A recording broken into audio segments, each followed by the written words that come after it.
32મા આંતરરાષ્ટ્રીય વિશ્વ આદિવાસી દિવસની ભવ્ય ઉજવણી કરવામાં આવી। સંજેલી તાલુકામાં 9 ઓગસ્ટના રોજ 32મા આંતરરાષ્ટ્રીય વિશ્વ આદિવાસી દિવસની ધામધૂમપૂર્વક ઉજવણી કરવામાં આવી હતી। તાલુકાના વિવિધ ગામોમાંથી મોટી સંખ્યામાં આદિવાસી સમાજના લોકો સંજેલી ખાતે ઉપસ્થિત રહ્યા હતા। વિશ્વ આદિવાસી દિવસ માત્ર ઉજવણીનો જ દિવસ નથી, પરંતુ આદિવાસી સમાજના અસ્તિત્વ, અધિકાર, સંસ્કૃતિ, પરંપરા અને ઓળખના સંરક્ષણ માટેની જાગૃતિનો ઐતિહાસિક દિવસ છે। સંયુક્ત રાષ્ટ્ર સંઘ દ્વારા વર્ષ 1994માં 9 ઓગસ્ટને International Day of the World Indigenous People તરીકે જાહેર કરવામાં આવ્યો છે। આ પ્રસંગે સવારના 9 કલાકે સંજેલીના માંડલી રોડ ખાતે આદિવાસી સમાજની સભા યોજાઈ। ત્યારબાદ ઢોલ શરણાઈના તાલે વાતે ગાતે ભવ્ય રેલી યોજાઈ હતી।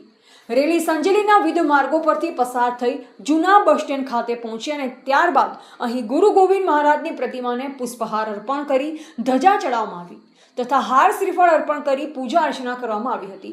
રેલીમાં આદિવાસી સમાજના લોકો પરંપરાગત આદિવાસી પહેરવેશ અને પાઘડી ધારણ કરી જોડાયા હતા, તેમજ ગોફણ, તીરકામઠા જેવી પરંપરાગત વસ્તુઓ સાથે આદિવાસી સંસ્કૃતિ અને જીવનશૈલીની ઝાંખી રજૂ કરવામાં આવી।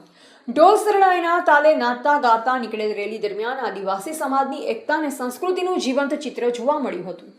વિશ્વ આદિવાસી દિવસ નિમિત્તે જળ, જંગલ અને જમીન સાથે જોડાયેલ અધિકારો, આદિવાસી સંસ્કૃતિ, વારસાનું જતન તથા સામાજિક, આર્થિક અને ન્યાયિક અધિકારોના રક્ષણ અંગે જાગૃતિનો સંદેશ આપવામાં આવ્યો। રેલીને ધ્યાને રાખી સંજેલી પોલીસ દ્વારા સવારથી જ ચુસ્ત પોલીસ બંદોબસ્ત ગોઠવવામાં આવ્યો। સંજેલી પીઆઈ સહિત પોલીસ કોન્સ્ટેબલોની સમગ્ર ટીમે રેલી દરમિયાન ખડે પગે રહી ફરજ બજાવી। કોઈ અનિચ્છનીય બનાવ ન બને અને રેલી શાંતિપૂર્ણ રીતે પૂર્ણ થાય તે માટે પોલીસ દ્વારા સતત દેખરેખ રાખવામાં આવી। આ વર્ષે રેલીમાં ફક્ત એક ડીજે રાખવામાં આવ્યું, જ્યારે ઢોલ શરણાઈ સહિતના પરંપરાગત વાજિંત્રો સાથે રેલીનું આયોજન કરવામાં આવ્યું।